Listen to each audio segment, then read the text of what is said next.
Mi nombre es Eduardo Saladín y soy uno de los pastores de Iglesia Bíblica del Señor Jesucristo. Nací en Santo Domingo hace 50 años. Provengo de un hogar católico y fui bautizado siendo un bebé como la mayoría de nosotros, aunque mis padres no eran practicantes de la religión. Mi niñez y mi adolescencia transcurrió en medio de los estudios del colegio, la práctica de actividades deportivas, las actividades con amigos del vecindario y del colegio.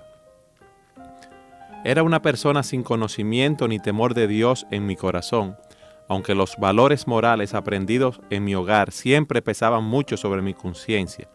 También tenía muchas inquietudes espirituales.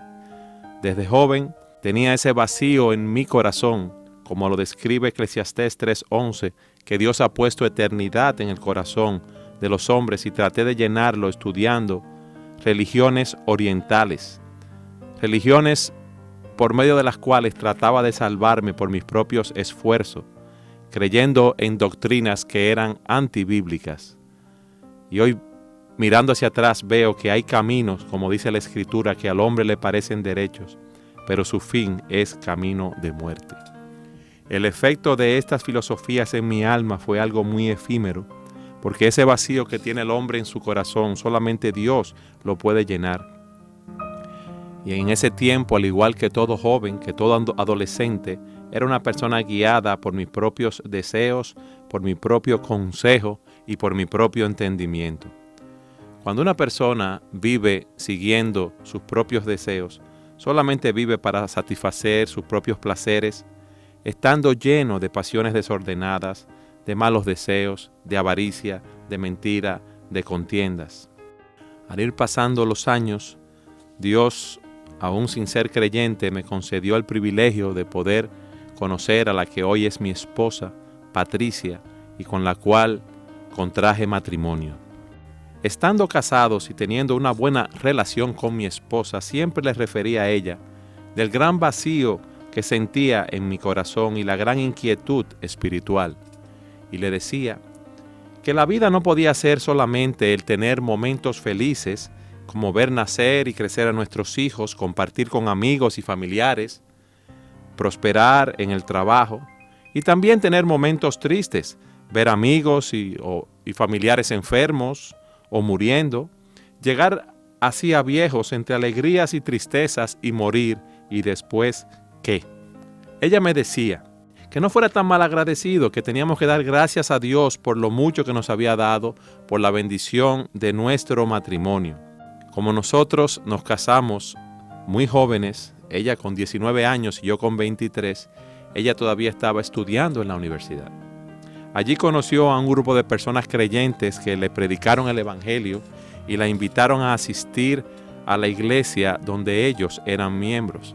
Después de varios meses recibiendo estas invitaciones, decidimos asistir a la Iglesia Bíblica del Señor Jesucristo a oír la palabra de Dios predicada, la cual causó un gran impacto en nuestros corazones, y entendimos inmediatamente que allí se predicaba la verdad. Continuamos asistiendo a todos los servicios de la iglesia y estudios bíblicos en los hogares que se realizaban, y nos daba mucho gozo y mucha alegría ver la paz y el gozo que reflejaban los hermanos de la iglesia y cómo se alegraban de vernos junto a ellos allí en la iglesia. Nosotros, esa palabra que oíamos, empezamos a compartirla con nuestros amigos que no eran creyentes y a invitarlos a asistir a la iglesia y a los estudios bíblicos. En esos 2 meses que estuvimos oyendo la palabra, Dios abrió mi entendimiento para comprender cuál era mi condición delante de Él. Un pecador camino al infierno que no podía hacer nada por sí mismo para salvarse, que no era tan bueno como creía, que no había ninguna obra que pudiese hacer que fuese acepta delante de Dios.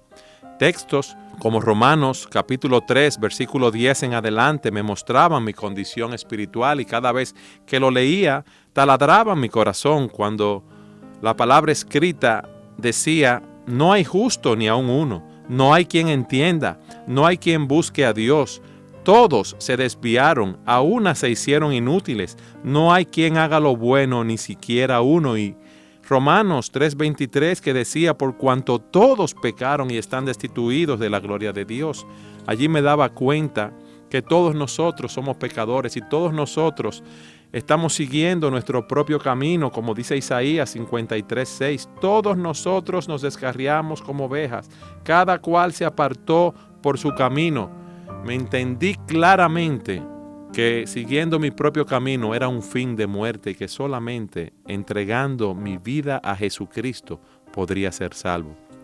Entendí que la salvación no era por obra, sino por la gracia de Dios, como dice Efesios, porque por gracia sois salvos por medio de la fe, y esto no de vosotros, pues es un don de Dios, no por obras para que nadie se gloríe.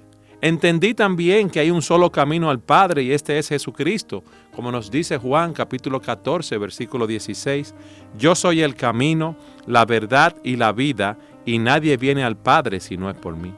Todo esto trajo una fuerte convicción de pecado a mi vida.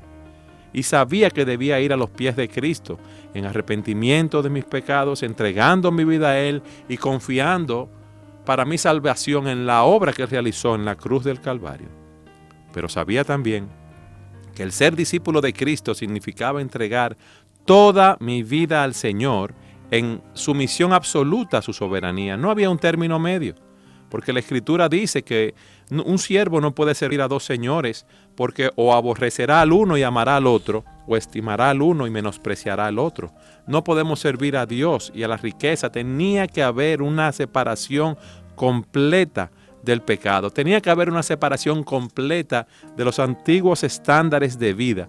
Tenía que haber un cambio en la forma de pensar ante los hábitos, los placeres de este mundo. Debía conformar toda mi vida a los principios de la palabra de Dios. Ahora la única forma de conducta era el amor a Dios, que debía expresarse en obediencia a Cristo. Como Él dice en su palabra, el que tiene mis mandamientos y los guarda, ese es el que me ama. Y el que me ama será amado por mi Padre, y yo le amaré y me manifestaré a él. El que me ama mi palabra guardará, y mi Padre le amará, y vendremos a él y haremos morada con él. El que no me ama no guarda mis palabras, y la palabra que habéis oído no es mía, sino del Padre que me envió. En ese momento encontré una respuesta a mis inquietudes espirituales. Y entendí que no había sido creado para vivir para mí mismo, sino para la gloria de Dios, a quien tendría que dar cuenta, porque ninguno de nosotros vive para sí, y ninguno muere para sí. Pues si vivimos, para el Señor vivimos, y si morimos, para el Señor morimos. Así pues, sea que vivamos o que muramos, del Señor somos.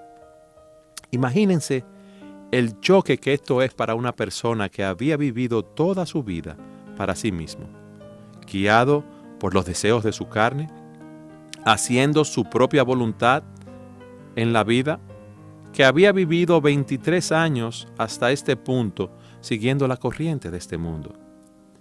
De una persona que vivía sin Dios en este mundo, para quien las cosas más importantes eran progresar en su negocio, en su profesión, en su familia, ganar dinero, vivir una vida cómoda, tener la aceptación y el aprecio del círculo social en el cual me desenvolvía, destacarme como una persona importante, disfrutar de los placeres de este mundo, poder darle una buena educación a mis hijos.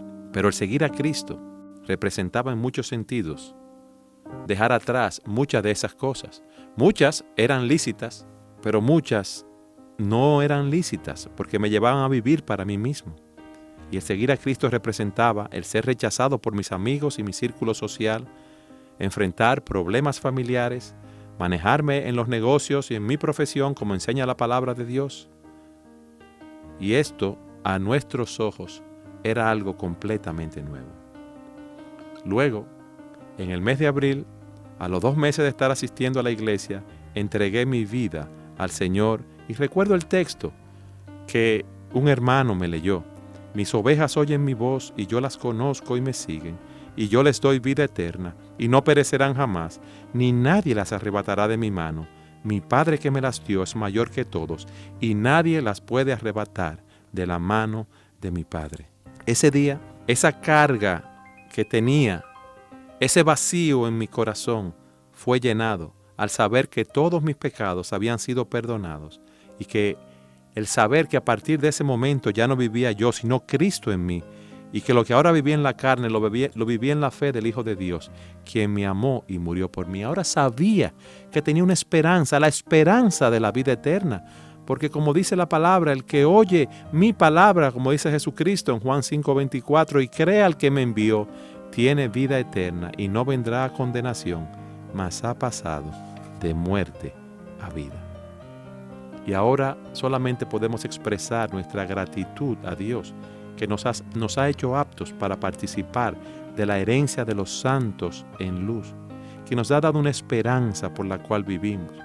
Nos ha dado una dádiva, fruto de su gracia, y queremos, los días que nos quedan por vivir, estar consagrados en nuestro servicio a Dios, porque las cosas que anteriormente eran ganancia para nosotros, ya ahora son pérdidas por el amor de Cristo, como dice el apóstol Pablo. Y ciertamente, aún estimo todas las cosas como pérdida por la excelencia del conocimiento de Cristo Jesús, mi Señor, por amor del cual lo he perdido todo y lo tengo por basura para ganar a Cristo y ser hallado en Él, no teniendo mi propia justicia que es por la ley, sino la que es por la fe de Cristo, la justicia que es de Dios por la fe.